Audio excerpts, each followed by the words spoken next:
Appears to be intoxicated. I'm intoxicated. I can get on the plane. If you don't stop now, you're gonna have to come with me and go to the county jail. If that's what you want, that's what we can do. It's up to you right now. For being in an airport, you're causing a disturbance. You can be arrested for that. You want to do that? It's up to you. Make a decision. What are you gonna put me in jail for? I haven't done anything illegal.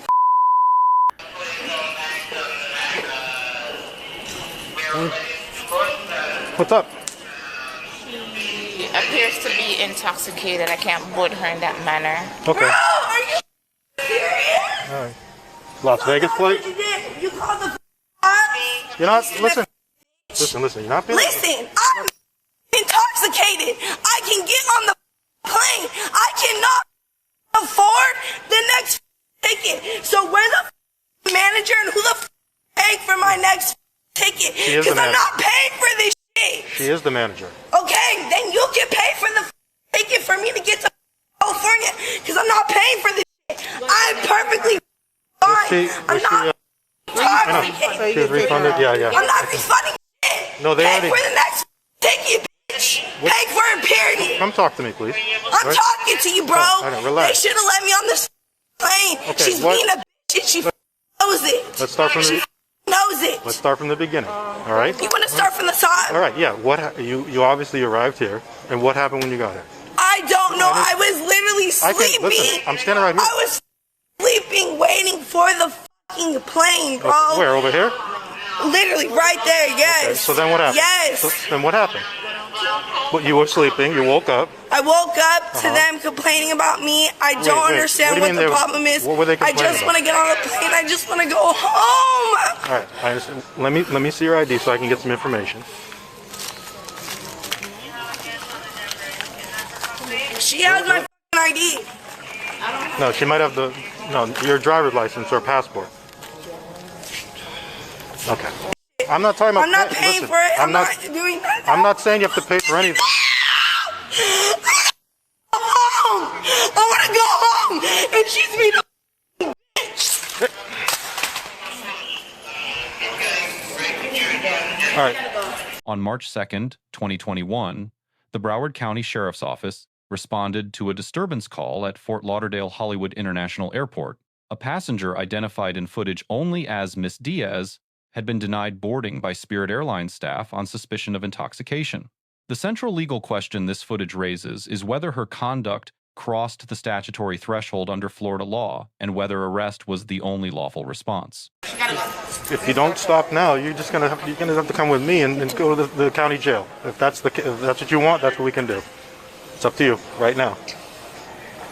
Make a decision. What are you gonna put me in jail for? I haven't done anything illegal. For being in an airport. You're causing a disturbance. You can be arrested for that. You want to do that? It's up to you. I'm giving you the option. You can either listen. You can walk quietly. I want to go home. Miss Diaz, you're not listening. I want to go home. It's just being a bitch. Well, let's go. Come on. No, I want to go home. It's either you go front with me or you go to jail. It's one or the other. For your safety, please do not leave luggage unattended. That's the only two choices we have. Where do you want me to go? What the fuck? You want me to talk about the same thing I just told you? The same thing I just fucking told you. Florida Statute Section 856.011 defines disorderly intoxication as being intoxicated in a public place and causing a public disturbance. Both elements must be proven beyond a reasonable doubt. Being drunk alone is not a crime under Florida law.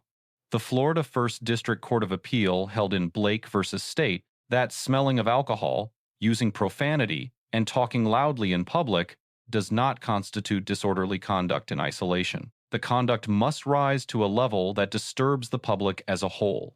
In this case, however, the subject's own statement on camera, quote, "I'm intoxicated, I can get on the plane," is a direct voluntary admission. Combined with the airline staff's independent report, the sustained high-volume confrontation, and the duration of the disruption in a regulated public transportation hub, the first element, intoxication, was not a close question. The second element, public disturbance, was equally satisfied on these facts. I need to put your hands behind your back. No, I'm not getting arrested. Chill, I'm not getting arrested, bro. No. I don't need to get arrested, bro. I'm fine. I'm listening to you. We're talking, No, bro. you're not listening. Yes, I am. You don't need to arrest me. You do. No, you don't. You don't need to arrest me.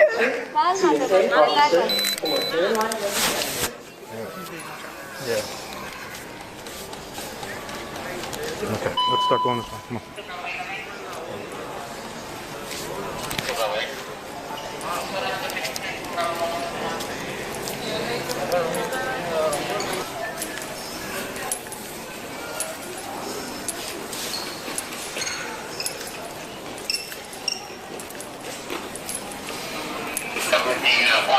Please, can we just talk about it outside?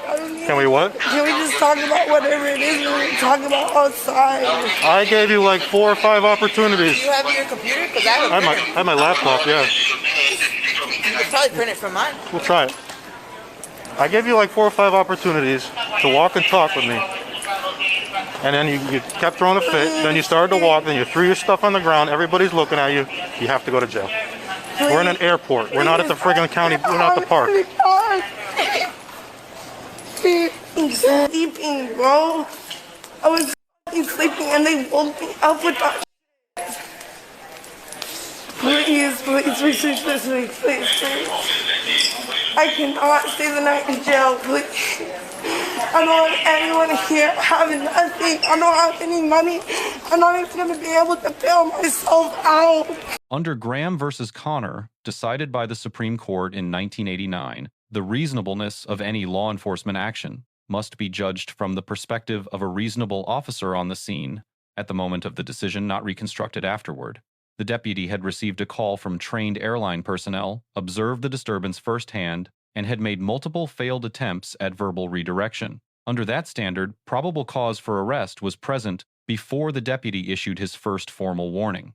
However, Florida Statute Section 856.011 contains a provision that is almost never discussed in enforcement contexts. Subsection 3 explicitly states that a peace officer, in lieu of incarcerating an intoxicated person, may take or send that person to their home or to a public or private health facility. This is not merely a policy guideline. It is statutory language written directly into the arrest authority. Nothing in this footage indicates the deputy evaluated or offered this alternative.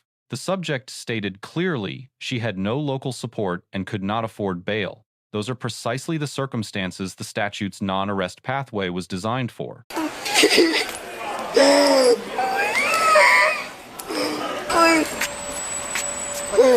Oh, please. What's up? Please, I promise. Please. Look, you got it for a second? Yeah, I got it. Like I said, it's a pool car. Everything's friggin' all over. Yeah, if you can pat her down in a second. Let me get this open and get in. But yeah. Please, please, please, please, please, please, please. All right, we're gonna pat you down here. We have a female behind you. She's gonna pat you down. Okay, You have please. gloves on you or no? Yeah, if I wasn't in the pool car, I would. Please, please, please. I don't want to go. Please, Let me pat her down first. Do please. you have anything on you that's gonna poke me or anything? No, I just want to Or go anything sharp? home. Please. Please, and let me go to. I don't know what I'm gonna do. Please. Seriously, are you serious? Please, please, let me stay. Please. Please, I don't have anyone to bail me out. I can't afford to bail me out. Please. Please. Bro, I obviously don't have anything. Like. The subject receives a C+. Her conduct sustained, high volume, profanity directed at staff across several minutes supplied the probable cause and the practical necessity for the arrest that followed. She declined every verbal off-ramp the deputy provided. She did not physically resist once handcuffs were applied, and her compliance during the pat-down prevented further escalation. But exercising a constitutional right poorly is still exercising it. The First Amendment does not require composure. Florida Statute Section 856.011 does. The deputy receives a B. He demonstrated sustained patience, offered multiple documented compliance pathways, ensured a female deputy conducted the pat-down, and maintained a tone that kept a volatile encounter from escalating to force. The arrest decision was legally grounded. What is absent from the record is any documented consideration of the statutory non-arrest alternative, a provision that exists in Florida law for this exact type of non-violent, distressed, intoxicated subject. That gap prevents a higher grade. The core lesson here is one officers and defense attorneys both should internalize. Probable cause to arrest is not the same as an obligation to arrest. Florida's disorderly intoxication statute is one of a small number of Florida laws that explicitly builds a diversion pathway into the arrest authority itself. When an officer skips that evaluation, it does not invalidate the arrest, but it may represent a missed opportunity to resolve a misdemeanor without burdening the court system, without a criminal record for the subject, and without the civil liability exposure that arrest always carries. Let us know if there is an interaction or legal topic you would like us to discuss in the comments below. Thank you for watching, and don't forget to subscribe to our channel for more content on police court interactions,